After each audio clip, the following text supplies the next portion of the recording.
Yo, what's going on YouTube? What's going on Celtics Nation? As usual, I'm your boy Adam Taylor. You can find me over at heavy.com, celticsblog.com, Odds US, and wherever Celtics basketball content lives. As usual, I'm joined by my boy Mr. Tim Shields. Find him over at newly added to celticsblog.com, over at CLNS Media, and on Twitter. That like button, that subscribe button, leave a nice comment, and most importantly, share the love. Let other people find the page. We want to grow. We want you to enjoy the show. Let us know. Today, we're going to be looking into trade rumors. We're going to be doing the trade rumor roundup. We're not going to give you all the places where we found these trade rumors. We're going to tell you the different websites where they're at. You can go and have a look at them. We're just going to kind of discuss why they make sense, why they don't make sense, what we could do to make them look better, or to be quite honest, why some of them are downright dumb. It's just the way it is, right? Some rumors are just dumb. In fact, I nearly called them doomers, and that kind of makes more sense. Before we get into that, what's going on, Tim, my guy? Nothing much. Just kind of disappointed after that last Celtics loss. Yeah, I mean, it's a Friday as the time that we're recording this, but just gotta get like my mantra going. Gotta get in my zone. Bro. Oh yeah, but hey, it's getting close to the trade deadline, which means that it's gonna get really spicy with the rumors. But I'm spicy, bro. I'm spicy, like spicy. I don't know what's spicy. Curry. I just had a curry. Cayenne pepper. Yeah, I like cayenne pepper. I'll eat that too. Mm. Anyway, before we get into food, because I could talk about food just as much as I could talk about basketball. Let's jump straight into this. The people are here for the trade rumor roundup. Let's give them the trade rumor roundup. I think the first one that's really interested me, and most of these trade rumors, like, look, we're going to preface this. Most of them are an Al Horford plus Marcus Smart plus filler deal. If it's not Al Horford, then it's going to be Marcus Smart plus Josh Richardson. If it's not Marcus Smart, it's Al Horford plus somebody like that. You might even get a Dennis Schroder thrown in there. Who cares? All we care about is what's coming back. We know we know who's effectively on the trade block. We know what they bring to the team. We've seen it for the last 46 games, maybe even 47 by the time you're watching this. Heck, it could even be 48, 49, 50. I don't know when you're watching this, but whenever you are, thank you. So the first name that I've really kind of seen floated around quite a bit is De'Aaron Fox, right? So I think there was a piece in, was it Mass Live floated De'Aaron Fox? I think Brian Robb was a name that B-Rob talked about it, I believe. Yeah. So De'Aaron Fox, obviously, if you're trading for somebody like Fox with his contract, you're going to need to be including somebody like Horford for the salary. If it's not Horford, then it's going to be a plethora of guys. The Sacramento Kings are bad. Like, we know that they're bad. So what we've seen from De'Aaron Fox this far in this season is kind of like, here's the ball, and you kind of got to make everything happen because the people around you aren't great. You got Buddy Hield, he could stretch the floor. Tyrese Halliburton was a rookie last year, so expecting beating basketball from him wasn't really the best opportunity for Halliburton. By the way, big Halliburton guy. So I think that judging Fox on what we've seen so far is both fair and unfair at the same time, in the terms of I think he's capable of more if given the opportunity. He's also extremely young, and he's in that weird position of playing and being drafted by a franchise that has just struggled the past 9 years at this point.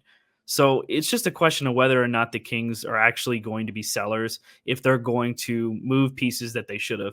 There was a lot of talk last season about Harrison Barnes, and that's another guy that we can talk about as well, being an excellent fit on Boston, especially for what they need. But a guy like De'Aaron Fox shouldn't be available. Age 24, like going on 25, I believe. Very young piece. That's a guy that you build around. So the fact that he's even on the block is weird to me. I don't know if it's specifically tied to the Ben Simmons rumors. There's all these rumors coming out of the Sacramento Kings organization and looking to change the overall build of that group. So if there's a chance to strike while the iron's hot and add a piece like De'Aaron Fox to this core, depending on what the cost is, if you can just make it Marcus Smart, Al Horford, plus a bunch of picks and other salary filler for a guy like De'Aaron Fox, and maybe you throw in Rashawn Holmes, I'm hard-pressed to say no to that. So my problem is De'Aaron Fox isn't a shooter. You know what I mean? Like, I've got his numbers up on cleaning the glass right now. This year he's shooting 64% at the rim. It's 82nd percentile among guards. Okay, cool. I'm down. 46% from the short mid-range. I like to call that the floater area. 80th percentile among guards. Long mid, 44%. That's anywhere from the free throw line extended out to the 3-point line, 75th percentile, which gives them an overall 45% shooting from the mid range. Cool. From deep is where it gets just absolutely ugly, dude. It's horrible. 26% overall from free, 27% when he's anywhere outside of the corners, 19% when he's in the corners. Of all guards in the NBA, De'Aaron Fox ranks in the bottom 5% this season. Last year, he ranked in the bottom 17%. Season before, the bottom 12%. Only in his sophomore year did he rank higher, where he was in the 73rd percentile. Every other season, it's been like bottom 20, bottom 25. It's just not good. That 3-point shot isn't there. Obviously, he relies heavily on his handle and his speed to get to the rim.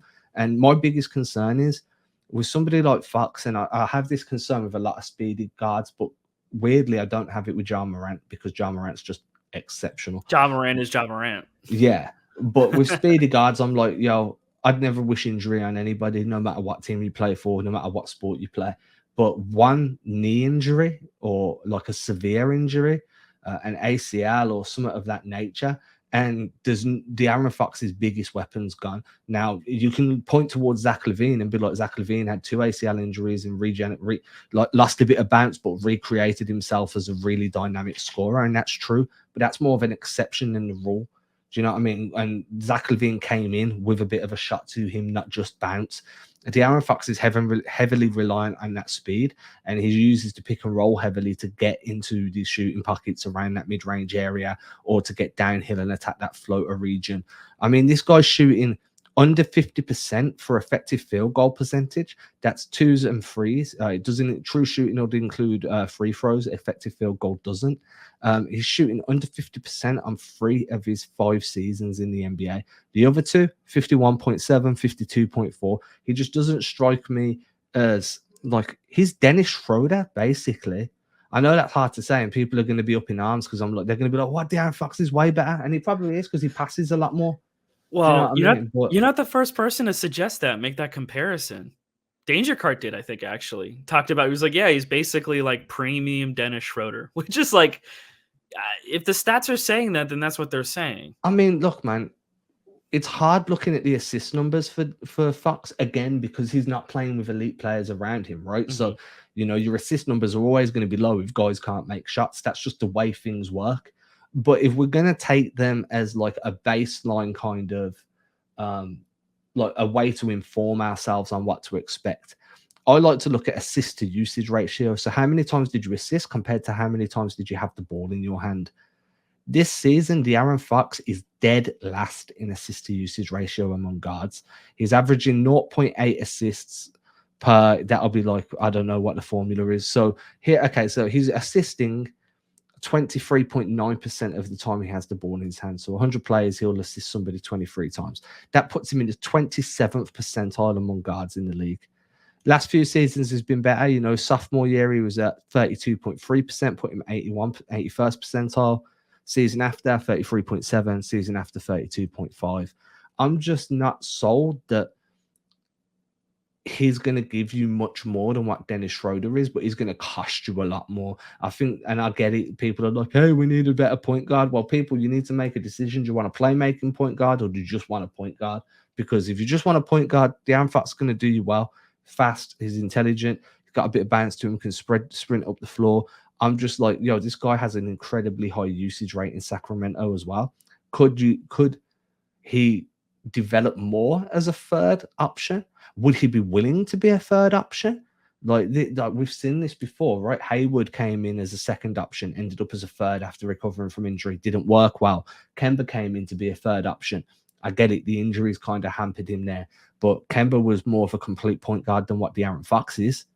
Didn't work well. I'm just like, for a guy like Fox, it's very similar to Schroder. Without the ball in their hand, because they're not 3-point shooters, they don't hold any gravity, their impact to a team is really low as an off-ball asset. Well, and I think that's really what Boston needs right now, is they need guys who are off-ball. So that probably is why I would steer clear of De'Aaron Fox. I still like the idea of going after him in the hopes that he can adjust to play alongside the Jays, but if you're trying to take a big role. Like if you're taking a big role on a guy who is on the move, who is under the age of 25, who fits your window alongside the Jays and is at a position of need, you really want to make sure that there are complementary skill sets, or at least the mentality to try and want to improve, to adapt to the situation that you're in. So maybe you don't go for a guy like De'Aaron Fox. Maybe you go for someone who's more of a veteran, who has the skill sets that you need. A guy like Harrison Barnes, who is also playing for the Sacramento Kings. I'm all in on Harrison Barnes. I know. I'm all in on Harrison Barnes. Look, I've said this before. I said it as soon as the trade happened, to be quite honest with you. The biggest thing the Celtics are missing right now is a Gordon Hayward type guy. Are they missing Gordon Hayward specifically? Yes, they are. Are they missing a point forward that can play as a third string or a fourth string guy? Definitely. Playmaking in the NBA and like where your offensive creation and initiation comes from in the league doesn't come from the guard position as much anymore. Guards are more play finishers these days. You know what I mean? It's a lot of point forwards. It's a lot of ball handling wings. That's why the Celtics are so intent on developing Brown and Tatum as playmakers on the wings, because that's the way the league has shifted. Now, if anybody follows me on social media, you'll see I wrote a piece earlier this week looking at running a point center type offense, but that's neither here nor there. If you want to see that, head over to my social media, you'll find it there, or head over to CelticsBlog.com. You'll find it there too. But like with not De'Aaron Fox, with Harrison Barnes, you're going to get that ball handling. You're going to get somebody that can slide into a third option, fourth option, fifth option, makes the shots he's given, makes correct plays every time, smart reads, solid defense, the defender. I don't know why I keep slipping over my words today. And just good basketball IQ. He's also a reasonable asset in terms of price, and I think he really fits well alongside Brown and Tatum. You could kind of move away from that too big lineup as well. You could go Marcus Smart, Jaylen Brown, Jason Tatum, Harrison Barnes, Rob Williams. I think that is a very versatile starting five. More importantly, I don't care if it's actually starting five. It's a very versatile closing five, and that's what the Celtics need more than anything right now is versatile closers. Big fan of Harrison Barnes. And I think the fact that the Celtics had interest in him before is the reason why he makes a lot of sense now. You know, he was a guy that was supposedly on the block. Then Sacramento was convinced that we're making a playoff run, so he's not available. And then they didn't make a playoff run. And it looks like they're in the same boat this season, but it seems like they're a lot more willing to deal away pieces. So if there's a chance to go ahead and swap a guy like Al Horford, bring in a guy like Harrison Barnes that fits better alongside the Jays, and more importantly, you're going to be able to run units with Jason Tatum on the bench and not feel like you're sacrificing all of your playmaking as well as your offense. Like, I think that helps you a lot in that regard, because I think Jason Tatum's playing really heavy minutes right now. But I like Harrison Barnes' fit. I think he's got a good attitude around him as well. Playing alongside stars the way he did when he was in Golden State is also indicative of him being okay being a third option on this team. And I think that's important going forward. You know, more impressive as well. Harrison Barnes is shooting 54% from the corners this season. 54%. That sounds really nice right now. He ended last season, for anyone thinking that's an outlier, he ended last season shooting 49% from the corners. You know, I mean, now these are small sample sizes. Like, let's not be disingenuous here. Last season, he took 65 corner threes. He hit 32. This year, he's already only halfway through the season, took 70 corner threes. So he's already took more than his entire last season. He only played in 58 games last season, just to, regular season games. And it's not even like he played the playoffs because he plays for the Kings. This season, so you don't have to worry there. This season he's already took 70 in how many has he played so far? In 42. So they're using him more on the corners there. I think Alvin Gentry's made that adjustment. Super reliable as a 3-point shooter overall. He's 42%, but outside of the corners, he's only a 35% shooter, and like that's kind of held true throughout his career. Maybe a 36.5% from not corner threes, but that's okay. Like, there's still gravity there. Do you know what I mean? You can run some smart plays to get him into corner positions. You can set, he's also got a long mid-range game too. I'd like to see them run some offense that are getting down into, some like step-up back screens or something to get him down, like a reverse pin down to get him into a corner shooting position. Like, that's Udoka's problem, not ours. I think that, it's true. Look, man, he's at 6'8", He's on his contract's 20.3 million. Is that right? Yeah, that's right. It's what Cleaning the Glass has it as anyway. So blame Cleaning the Glass if it's wrong, not me. I'm a big fan. I think he really solves a lot of issues. You get additional ball handling, you get additional scoring, you get additional defense. And like I said, if anyone watched the episode with Keith Smith the other day on the on this channel, like I said, it's very rare you find a coach has to tell a player to shoot more. You know, I think that's indicative of what type of player he is, how much he's very team first, very team centric. The coaching staff are like, dude, we need you to shoot more. Don't shoot, like, you're not shooting enough. Like, you don't hear that. Usually it's, dude, stop shooting the ball so much. There you go. I'm a big fan of Harrison Barnes. I'm all in. All right. Well, one of the other rumors, and this was brought up in Jared Weiss's article for The Athletic. Shout out to Jared. He's a good guy. Good guy. But tied into that was the fact that Al Horford is essentially on the block right now, as well as a couple different other Celtics. Everyone is already known, as we talked about before, Dennis Schroder being on the block, Josh Richardson potentially being on the block, as well as Marcus Smart potentially being on the block. Among these rumors and among this other information was the fact that the Celtics could be interested in a guy like Domantas Sabonis, as they're trying to add another playmaker around Jason Tatum and Jaylen Brown. But the big part of that is trying to meet what seems to be an unrealistic asking price for Domantas Sabonis. Will Indiana come down from that offer? Who knows? But I expect that's a timeline that's just not going to die. Like, that's going to be trade talk up through the deadline and potentially into the offseason if he's not moved at the deadline. I mean, I don't really like, if you're trading out Horford, I get it. It's like you're kind of moving off the salary, but like, there's value there, right? Like, my thing is, like, for a team that, okay, so if you look at a team like Houston, right, that's completely and utterly screwed cap wise because of John Wall's contract, yeah, and then you're like, right, how do we get off of this contract? Okay, we could take Al Horford this year. We could waive him next year and only have to pay the 14.5 mil because it's only partially guaranteed, and then we're done.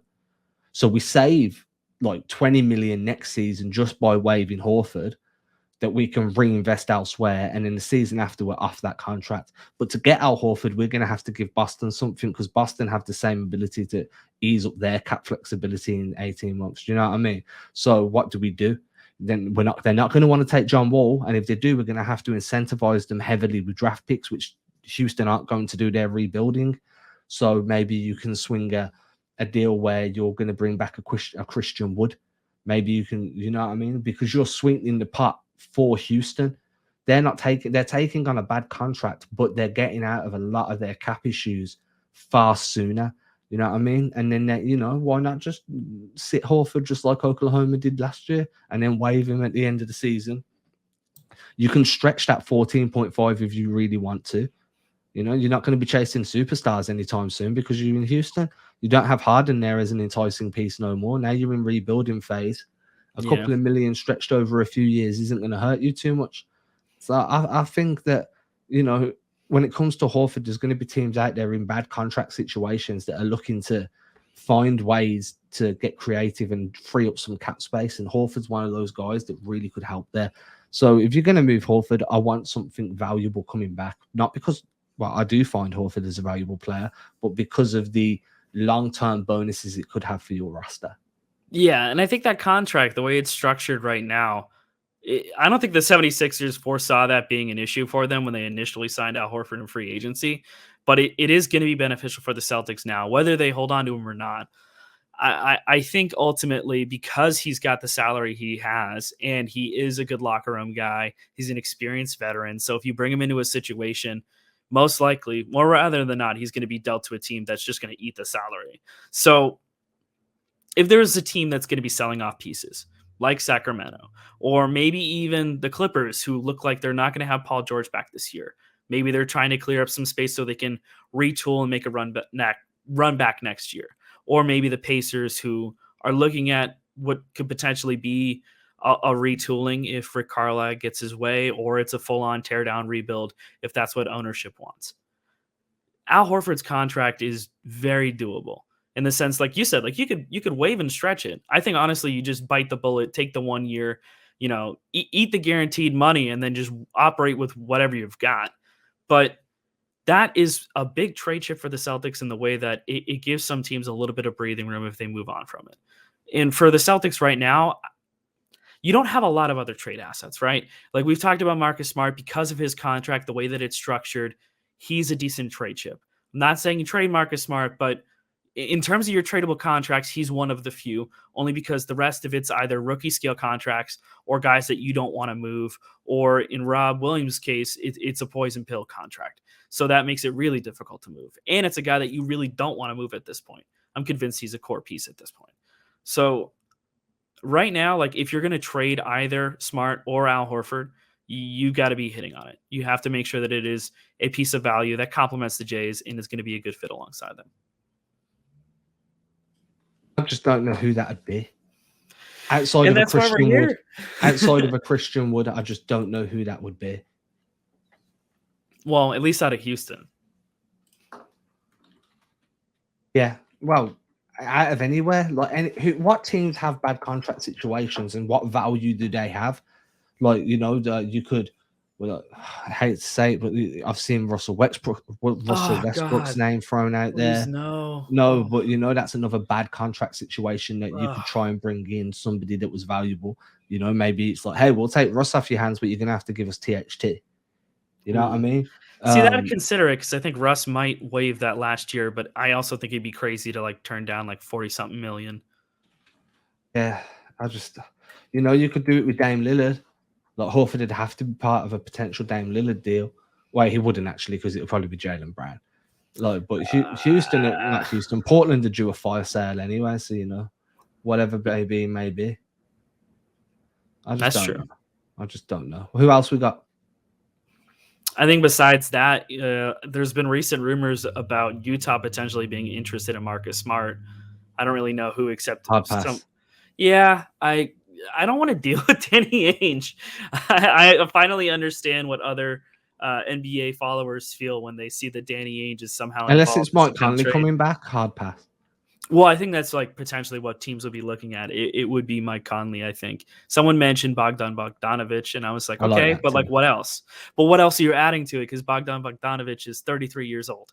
Yeah. And he's a great shooter, and the skill set Mike fits. Conley's old too, though, but I think Mike Conley fits this team far better. Bingo. In terms of, I think Marcus Smart, like the problem we've got is, and I said this to somebody the other day, Marcus Smart's value may be at its peak for Boston, but there are so many teams out there that like would covet Smart. The Atlanta Hawks, I think, would be willing to pay you a pretty penny to put a defensive piece next to Trae Young. The Charlotte Hornets would probably be willing to pay you something decent to put a defensive piece next to LaMelo Ball. Then you've got teams that are contending, like genuine contending. Like, what would the Warriors be willing to give you for a Marcus Smart off the bench? What would the Jazz be willing to give up on Mike Conley? Would Phoenix have an interest? You know what I mean? Like, because there's a Marcus Smart holds such a value as a defensive piece in a championship team that teams will be willing to give up something valuable back. Or you go down the route of like an Atlanta or Charlotte, teams that kind of floating around on the precipice of playoff contention, and they just need that one final piece to get over the hurdle. Smart comes in and he's fantastic there. And then obviously I've said this before as well, rebuilding teams might seem valuable because he's a culture reset guy. So like, I think if you are going to shop Marcus Smart, there's going to be a bunch of different trades that you could explore. I wouldn't just go for the first team that phoned, you know, and I don't think Brad would do that anyway. No. But like, is Mike Conley really the best return you're going to get for Marcus Smart? Maybe we're overvaluing him. Maybe we're undervaluing him. Who knows? I'm just thinking that I feel confident that you could probably get somebody younger, probably a little bit more athletic than Mike Conley. But don't get me wrong, if Mike Conley came to Boston, I think he fits perfectly. Yeah, I'd feel that as well. But yeah, is that the last name? I think so. I mean, other than like fringe ones, we've always talked about Terry Rozier. We've talked about, you know, maybe John Collins becomes available. It kind of seems to be doing that fire sale, like you said. And they seem to be open to moving everybody except Trae Young. And oddly enough, Clint Capella, that was the other name that they mentioned as like immovable trade pieces. But I mean, hey, by the time this episode drops, I said at the start of this episode, some of them are just downright dumb. Yeah, I don't get that. And that's That's someone who sourced. Like, it wasn't like a ridiculous, wasn't like I just whatever prefer. reported I want to Maury saying develop Rob rumors. more. I Yeah, think Clint Capella is the best rim runner in the league. yeah. Anywho, we'll see what other rumors pop up next time we're around. Okay, man. Well, for everybody that's been watching, make sure you hit that like button, that subscribe button, leave a comment. We'll be back again later in the week. We're going to start doing a bit more film stuff. We're going to start looking at some players.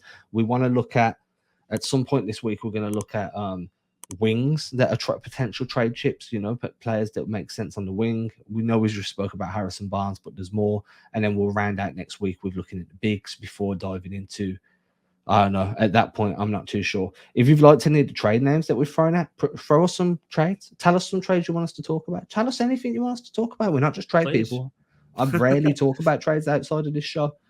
Just throw us anything. We'll happily jump into it for you. As usual, hit that like, hit that subscribe button. And then we will be back soon. Tim, say peace. Cheers. Peace.